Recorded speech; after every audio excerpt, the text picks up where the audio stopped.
오늘 말씀 함께 보겠습니다. 사도행전 17장 16절에서 21절까지의 말씀입니다.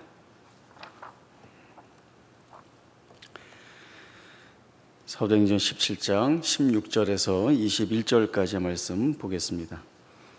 바울이 아덴에서 그들을 기다리다가 그 성에 우상이 가득한 것을 보고 마음에 격분하여 회당에서는 유대인과 경건한 사람들과 또 장터에서는 날마다 만나는 사람들과 변론하니 어떤 에피쿠로스와 스토아 학자들로 철학자들도 바울과 쟁론할세 어떤 사람은 이르되 이 말쟁이가 무슨 말을 하고자 하느냐 하고 어떤 사람은 이르되 이방 신들을 전하는 사람인가 보다 하니 이는 바울이 예수의 부활을 전하기 때문이로라. 그를 붙들어 아레오바고로 가며 말하기를 내가 말하는 이 새로운 가르침이 무엇인지 우리가 알 수 있겠느냐. 내가 어떤 이상한 것을 우리 귀에 들려주니 그 무슨 뜻인지 알고자 하노라 하니 모든 아덴 사람과 거기서 나그네 된 외국인들이 가장 새로운 것을 말하고 듣는 것 이외에는 달리 시간을 쓰지 않음이더라. 아멘.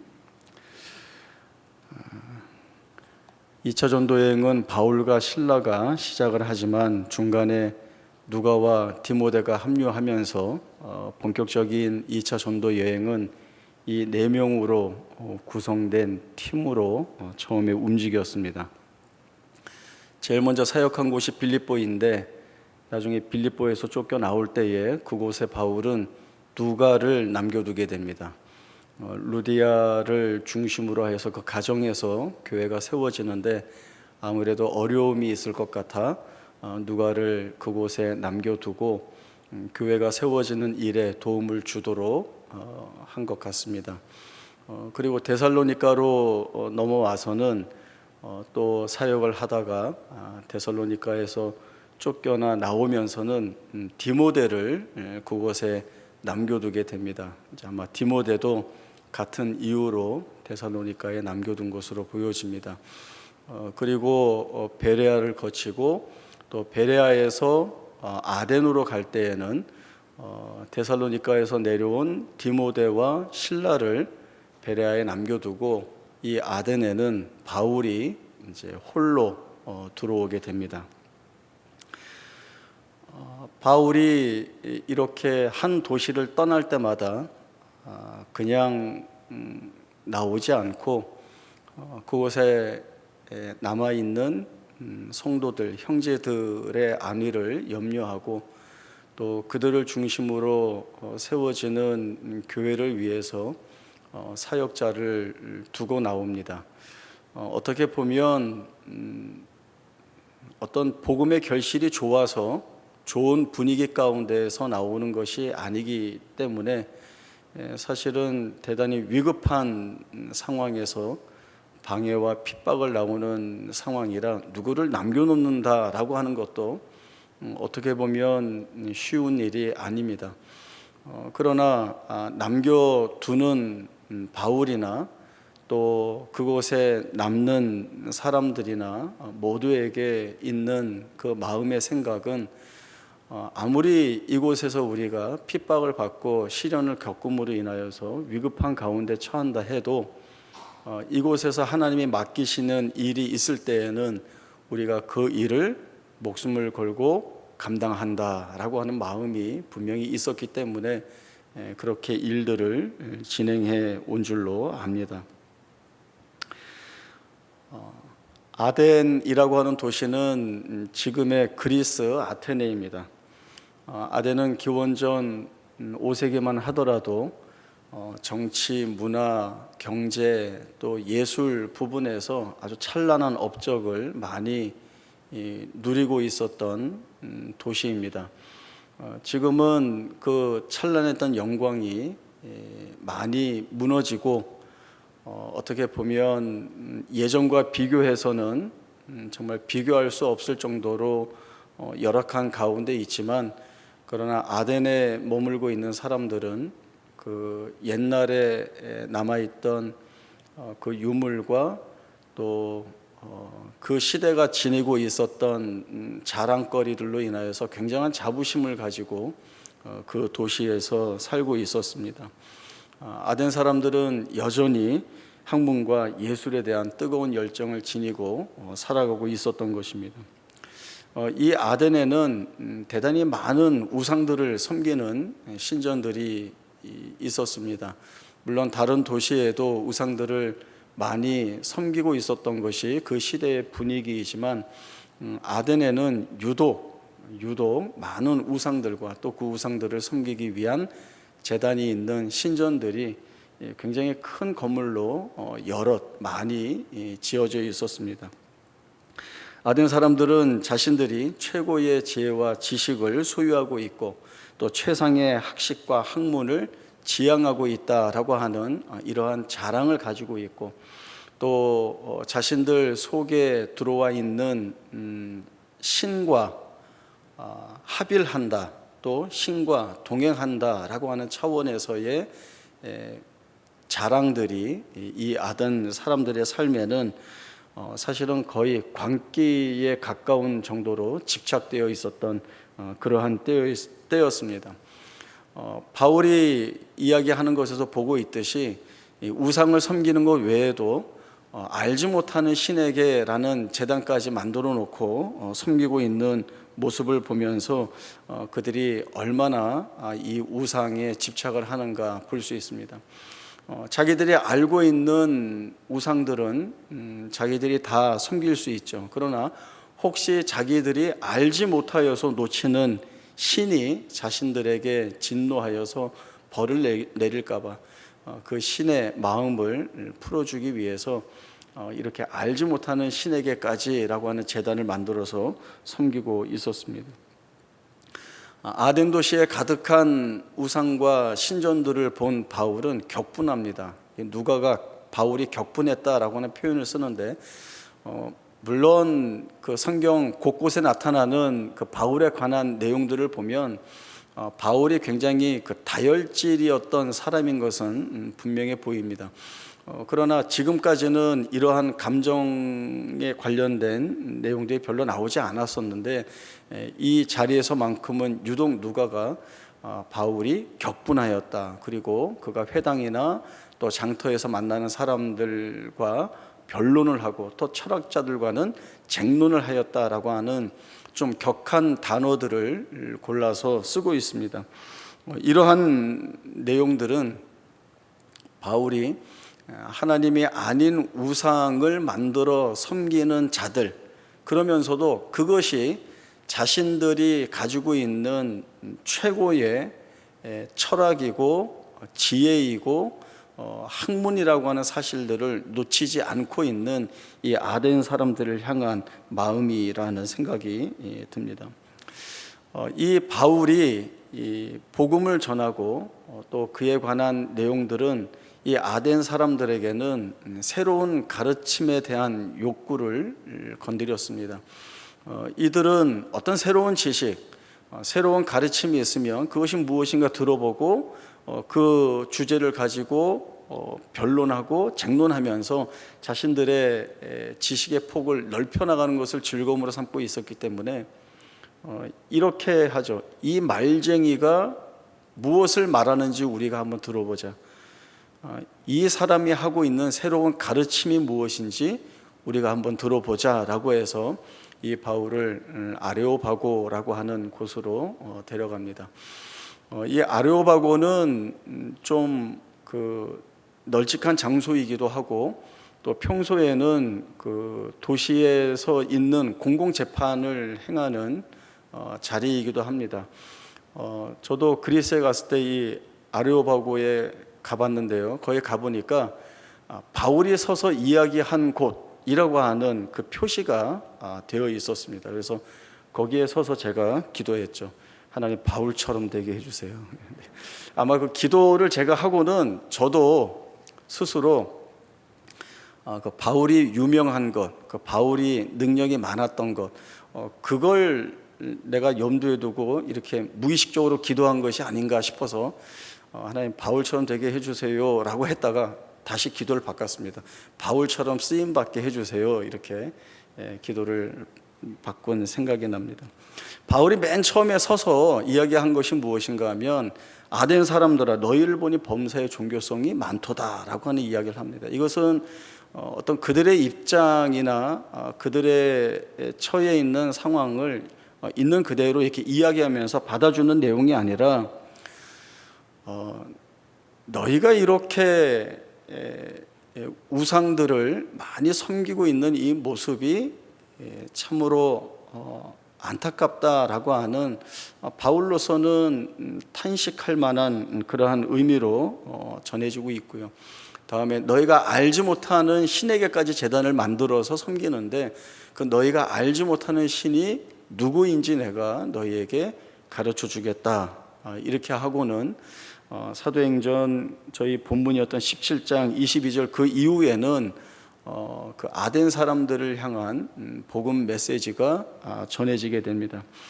하나님은 우주와 만물 지으신 창조주 하나님이시고 그 가운데 계시는데, 그런 하나님이시기 때문에 사람의 손으로 지은 어떤 그런 신전 전에 거하시지 아니하고, 또 무엇이 부족하여서 사람이 이 사람의 섬김을 받는 그런 분이 아니시다라고 하는, 이 하나님은 만민에게 생명을 주시는 분이시다라고 이야기를 합니다.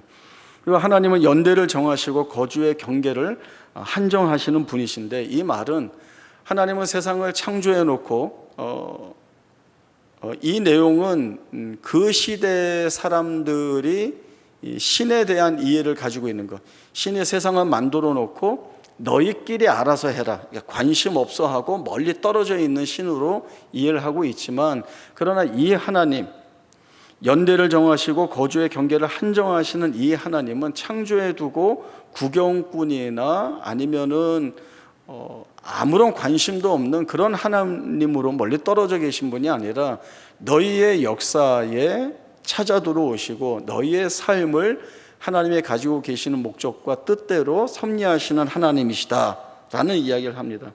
그런 하나님이시기 때문에 금이나 은이나 돌이나 사람의 기술과 고안으로 새긴 그러한 것들에 이렇게 갇혀 계시는 분, 그런 하나님으로 너희가 여겨서는 안 된다라고 하는 이야기를 합니다.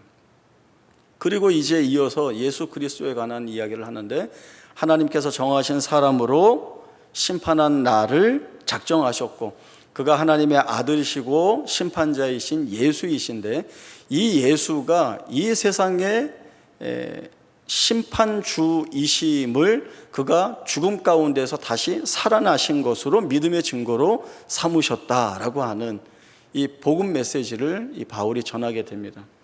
그러나 이 말을 듣고 있던 그 많은 아덴 사람들이 육체의 부활을 믿지 않는 사람들이었습니다. 그들의 철학과 사상 가운데에서는 사람이 죽었다 살아나는 일은 없습니다.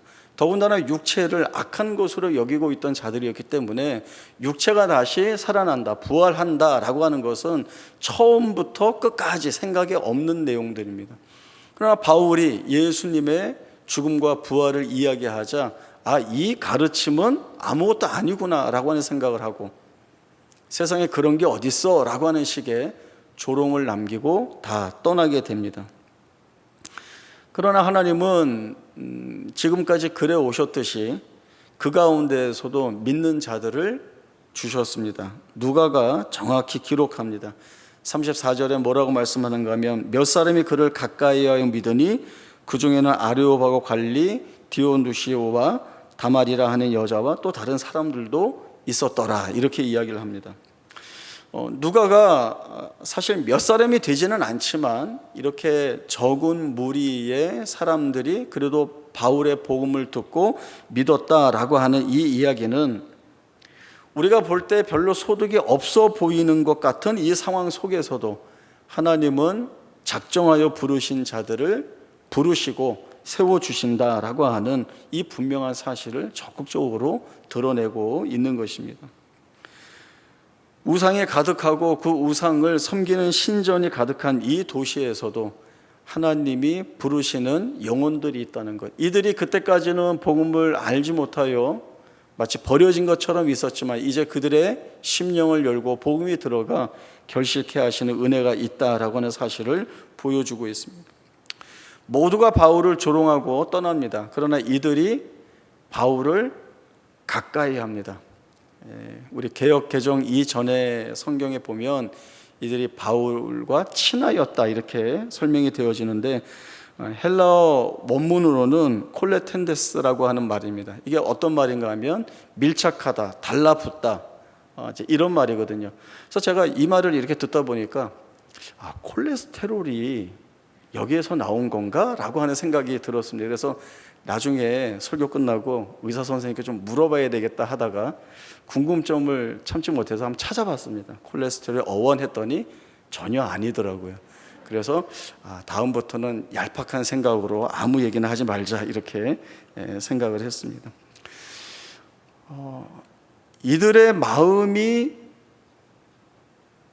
바울의 복음에 열려서 결실케 되었다라고 하는 것은 하나님이 그 마음을 열어주시고 그 복음에 귀에 기울이게 해주시고 그리고 믿게 하시는 은혜가 있었기 때문에 그렇습니다.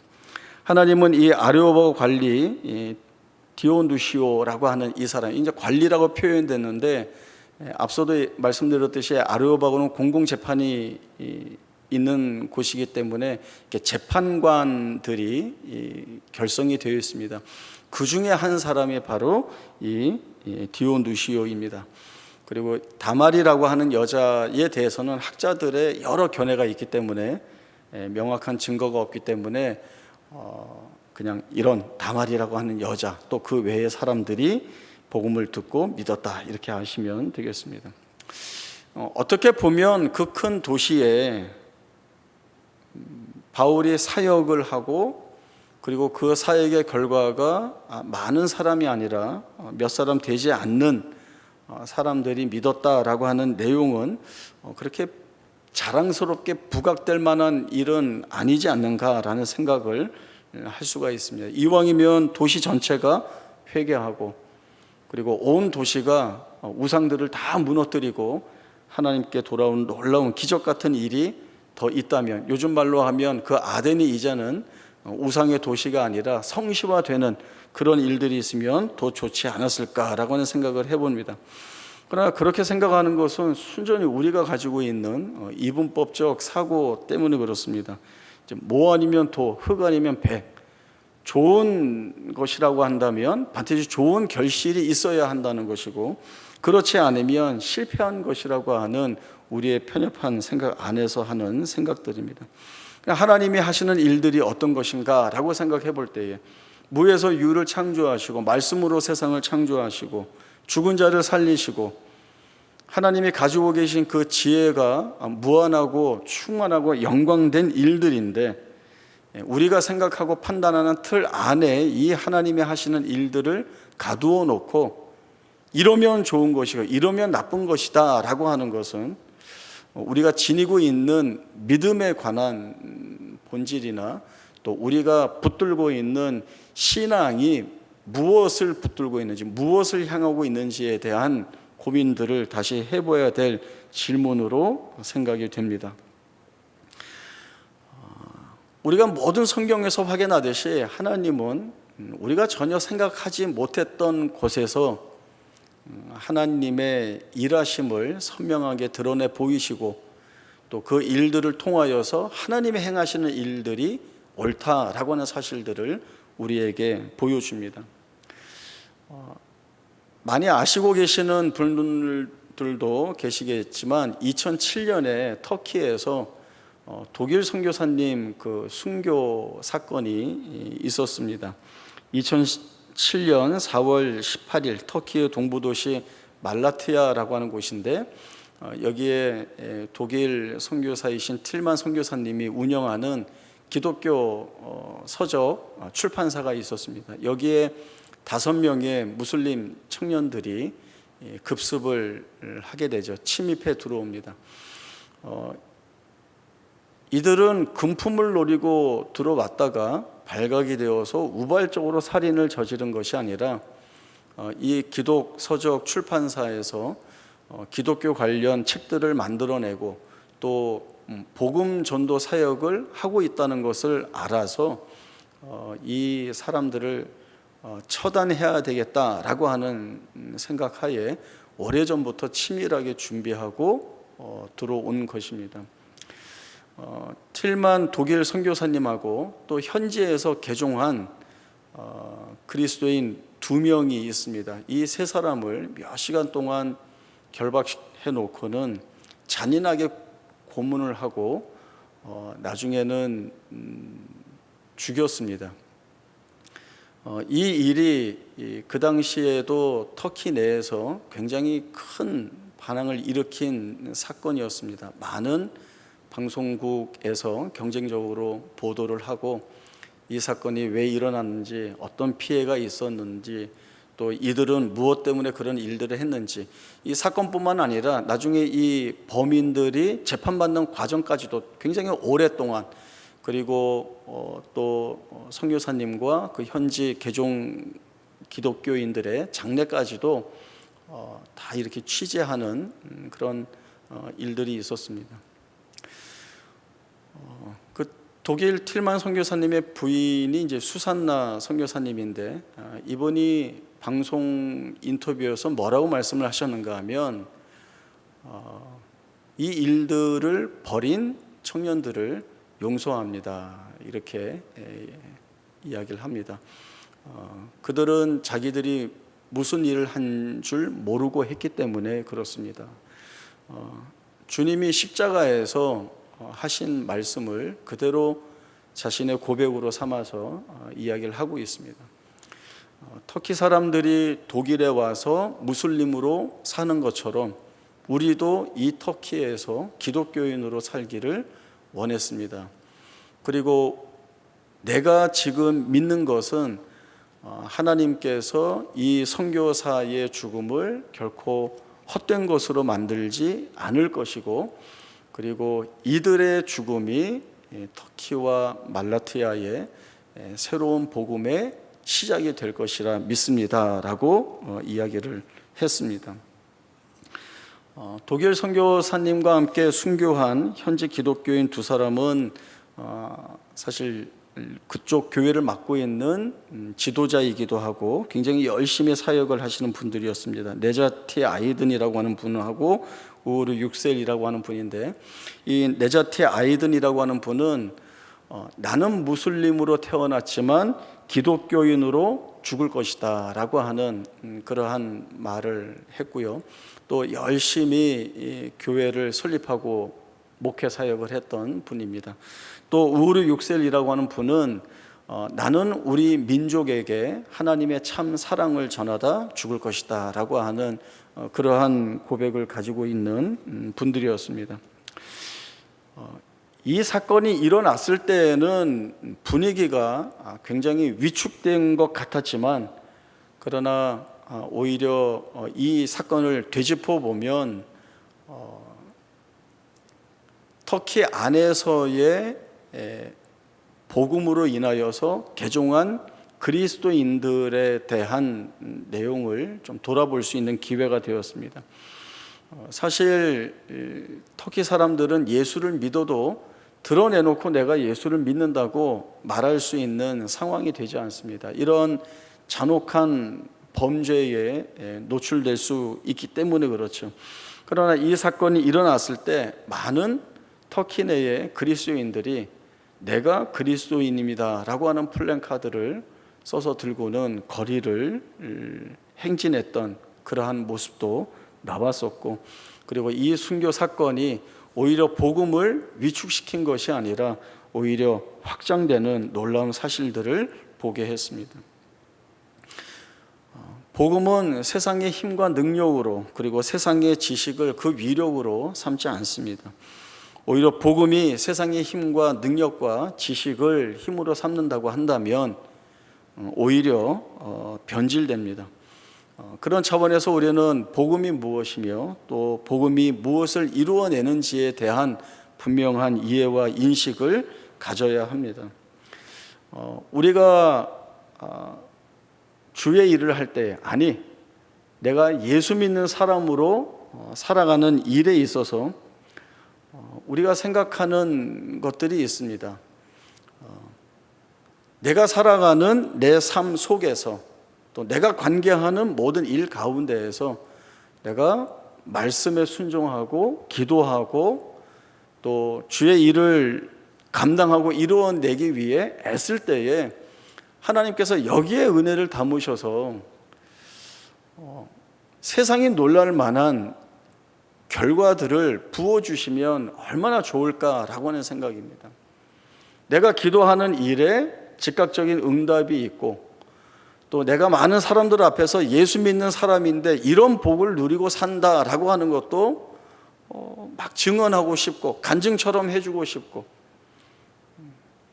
예수 믿는 가정의 아이들은 내버려둬도 잘 자라고, 콩나물에 물 주면 잘 자라듯이 그렇게 쑥쑥 잘 자라고 좋은 데 가고 성공하고, 좀 이런 일들이 있음으로 인하여서 세상 사람들 앞에 예수 믿고 사는 것이 최고다, 이게 복 아니냐라고 하는, 그걸 좀 보여주고 싶은 생각들이 많이 있지 않은가라고.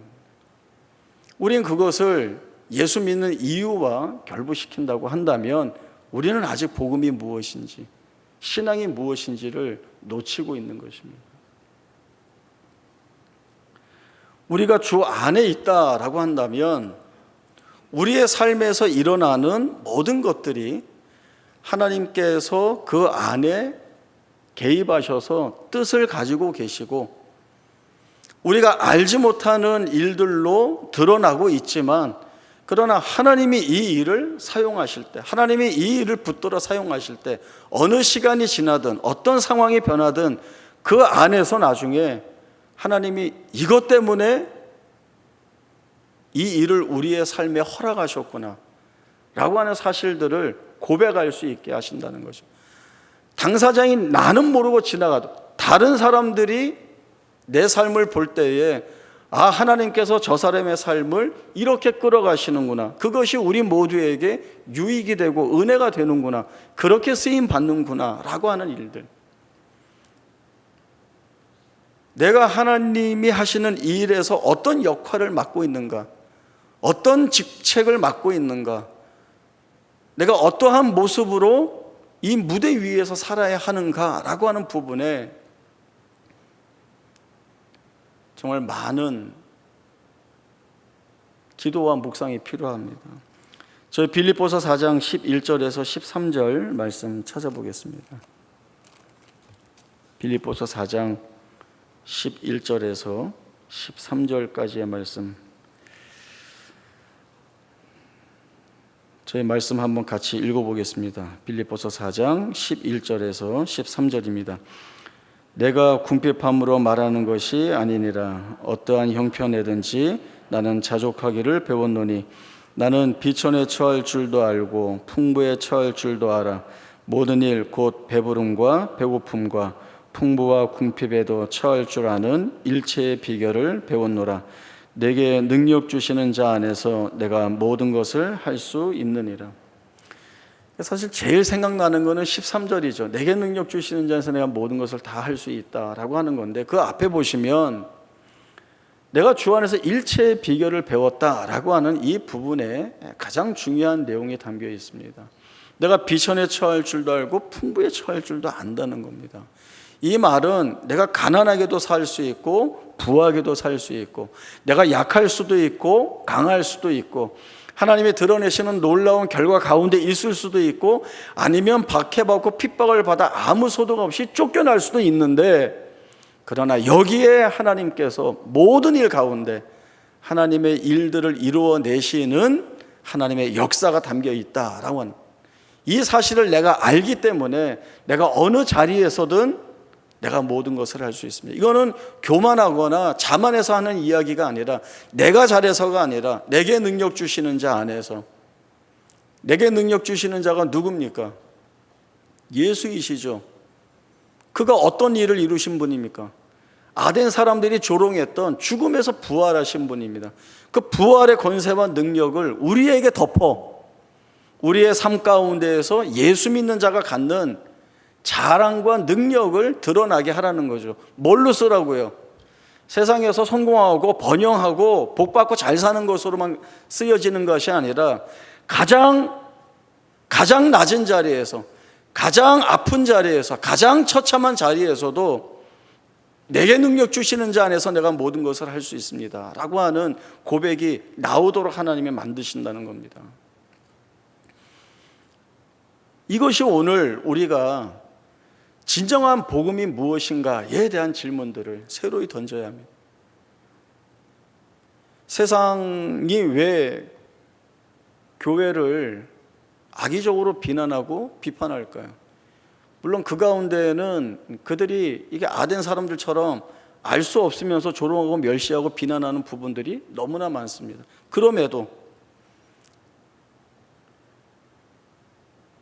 우리가 바른 복음 위에 서서, 바른 말씀 위에 서서 그 말씀대로 살아가고 있는 모습을 보입니다.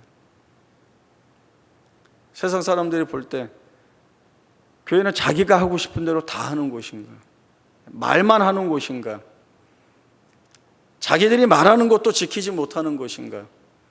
우리와 다르지 않게 그냥 잘 사는 것만 비는 데인가? 보고 있는 거죠. 너희가 우리와 다를 게 없다라고 하는 거예요.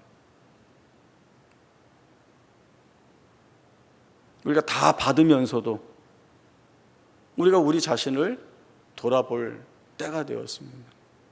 정말 내가 왜 예수를 믿고 있는가? 내가 예수를 붙드는 이유가 무엇인가? 라고 하는 겁니다.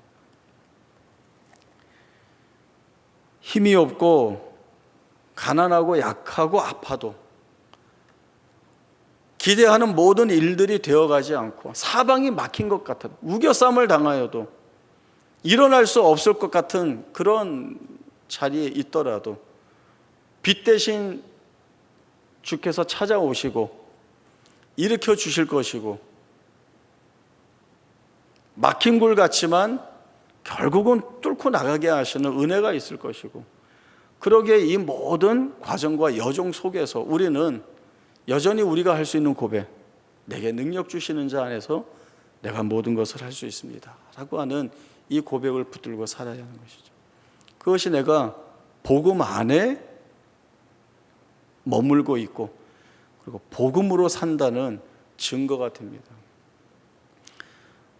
복음은 정말 말 그대로 기쁜 소식입니다. 복된 말씀입니다.